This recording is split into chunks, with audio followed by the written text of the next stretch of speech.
Said, I am the light of the world.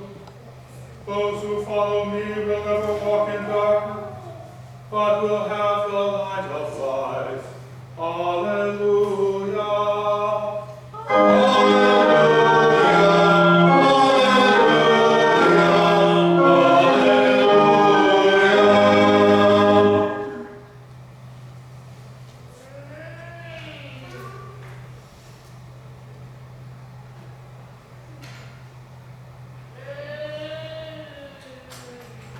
The Holy Gospel according to St. Mark, the first chapter.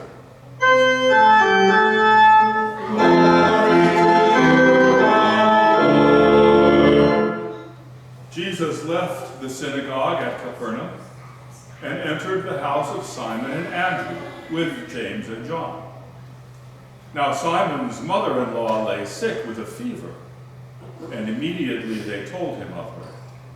And he came and took her by the hand and lifted her up, and the fever left her, and she served them.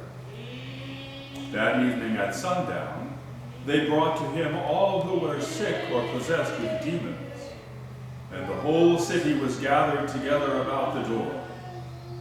And he healed many who were sick with various diseases, and cast out many demons. And he would not permit the demons to speak, because they knew it. And in the morning, a great while before day, he rose and went out to a lonely place, and there he prayed.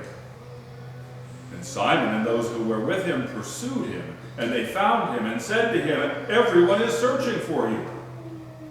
And he said to them, "Let us go on to the next towns, that I may preach there also, for that is why I came out." And he went throughout all Galilee, preaching in their synagogues and casting out demons. The Gospel of the Lord.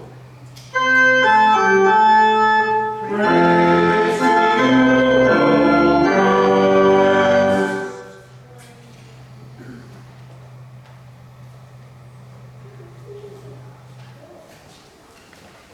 Grace, peace, and much joy to you, people of God. The Epiphany season has another week and a half left. Ash Wednesday is on Valentine's Day this year. During this season, we hear how Jesus' identity is manifested, how it is shown to us who Jesus is in the visit of the Magi, in his baptism in the Jordan, at the wedding at Cana, and, as it will be, we will hear next week, in his transfiguration. Between these big epiphanies, we hear how Jesus' identity is manifested in his preaching and teaching with authority, in his healing, and in the opening skirmishes of his battle with evil. Last week we heard how Jesus cast an unclean spirit out of a man in the Capernaum synagogue. Today's gospel takes up immediately after that. Leaving the synagogue, he goes to the house of the fishermen brothers, Simon and Andrew, with the other pair of fishermen brothers, James and John. In the house, he encounters Simon's mother-in-law. She's sick. She has a fever. He heals her with a touch. He takes her by the hand and lifts her up. She is healed, and she shows her gratitude in hospitality. Discipleship is serving others, as Jesus himself served. He came, as he said, to serve, not to be served. And so disciples follow him in that way. And then, of course, as this day continues, when the Sabbath is at an end, when sunset comes and the sick and demon-possessed can be brought to Jesus, they are brought. And Jesus heals the sick and casts out the demons. St. Mark wants us to hear these stories of Jesus encountering evil, personified in the demons, because they are a prelude to the great battle between Jesus and evil. That's the story of Holy Week. That time has not yet come, and so for now, Jesus silences the demons as he casts them out. They know who he is. As the man with the unclean spirit said in last week's gospel, the Holy One of God. He is the adversary of these demons. He will, with his cross and empty tomb, vanquish them. But even the defeated forces of evil fight on to the very end. Like a desperate army that cannot any longer win the war, but still wants to win the little battles before they finally surrender. That is why our lives are thwarted by powers over which we seem to have no control. Every week, we begin our liturgy confessing that we are in bondage to sin and cannot free ourselves. Strange as it may seem, and insignificant as each one of us is in the grand scheme of things, the powers of evil fight over you and over me. Usually the slightest little temptation placed in my path is enough for them to win a little victory.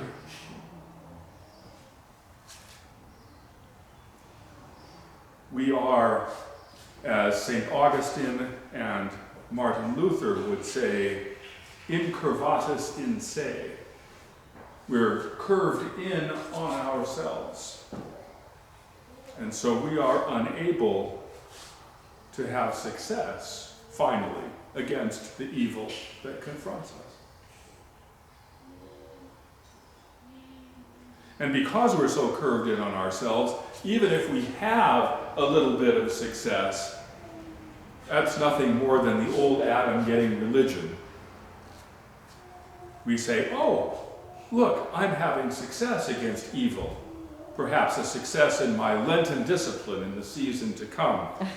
And of course, what that brings on in me is the sense of, well, at least I'm not as bad as that tax collector.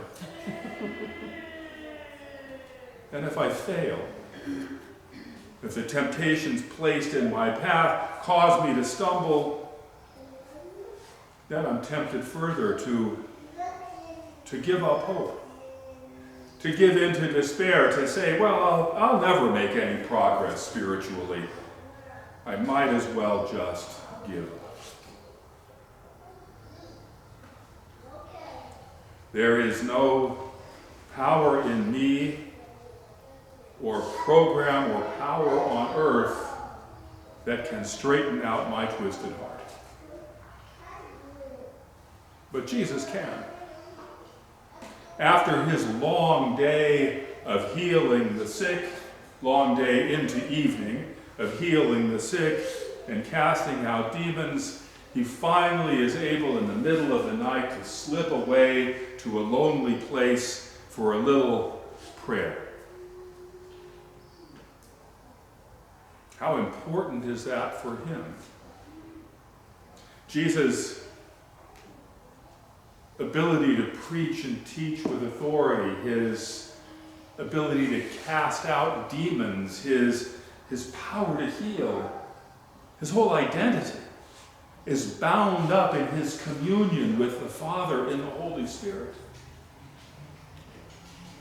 And it is in prayer that communion comes most directly to him. The everlasting God, as Isaiah says, does not faint or grow weary. In fact, he is able to strengthen the weary and give power to the powerless. And so Jesus, refreshed by however many moments of prayer he got before Simon Peter and the rest tracked him down, when they come to him and say, everybody's looking for you, that was a great day yesterday, let's do it all again, Jesus refuses to stay in one place. He came out to preach the gospel again and again throughout the whole world, and we need to hear the gospel again and again. And the church needs to preach the gospel again and again throughout the whole world. Like St. Paul, we are entrusted with a commission to tell those who are either quite content with their current spiritual state, or those who are in danger of despair over their current spiritual state, that the one who counts the number of the stars and calls them all by their names is also the one who heals the brokenhearted and binds up their wounds. The one who heals us. The one who empowers us to make some spiritual progress against the demons who so desperately fight over us. And the one who, when we come to him in prayer, will strengthen us, though we are faint, and empower us, though we are powerless. And then we are able to hear those words of Isaiah echoing in our ears. Do you not know? Have you not heard? This is the God who can do what we cannot do. The one who sent his Son into the world, not just to preach and teach, not just to heal, not just to engage in a few skirmishes with the power of evil, but in his cross and empty tomb, to take on those powers at full force and vanquish them. Not to prove something for himself, but for us. He is the hope of the world. In the name of the Father, and of the Son, and of the Holy Spirit.